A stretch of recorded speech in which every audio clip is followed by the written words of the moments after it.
All right. So over the weekend, the ICE protests continued, and the media is egging them on. The media is trying to do their best to try to make sure that they continue because they, again, like this news cycle. They think it works out.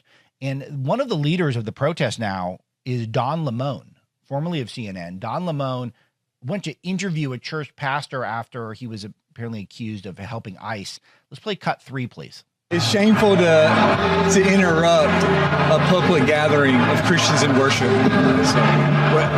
But there were folks who will say, I have to take care of my flock. Okay, but listen, we live in there's a constitution in the First Amendment to freedom of speech and freedom to assemble and protest. Yeah. We're here to worship. We're here to worship Jesus because that's the hope of these cities. That's the hope of the world is Jesus Christ. I want to be very respectful. Please don't push me though. We're here to worship Jesus. Yes. That's why we're here. Yes. Okay, that's why we're here. Okay. That's what we're about. Don't you think Jesus would be understanding we're about and love these folks? We're about spreading the love of Jesus. But did you try to talk to them as a Christian? No one is willing to talk. Okay. I have to take care of my church and my family, so I asked if you actually would also leave this building. You don't want us to unless you're here to worship. Unless you're here to worship. I'm always worship. I'm a Christian. We're here to worship. We're here to worship. It's unbelievable. He comes allegedly as a citizen journalist, but he's following the ICE protesters into a church. You know, there's a thing called the FACE Act, which we have, which is theoretically prohibits you from protesting inside of religious worship. And you're not allowed to use threats of force, which obviously these ICE protesters have been violent in the past. You're not allowed to physically obstruct. It's pretty clear-cut stuff. So let's see if there are any consequences for Don Lemon on this. I like when they make examples of these people, and I'm pro-citizen journalism, and people these days, if you're public, I'd be able to answer questions. But you can hear the music playing. It's in the middle of the worship. Don Lemon's in there following ICE protests. I shouldn't even be laughing.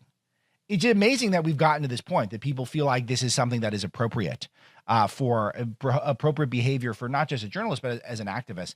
And you can see that the mask is really slipping. You see CNN anchors. Abilio James Acosta was a White House reporter for CNN for years.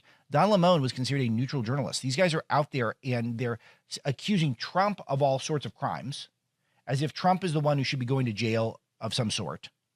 That there need to be mass prosecutions and national reconciliation because Trump is such a bad boy.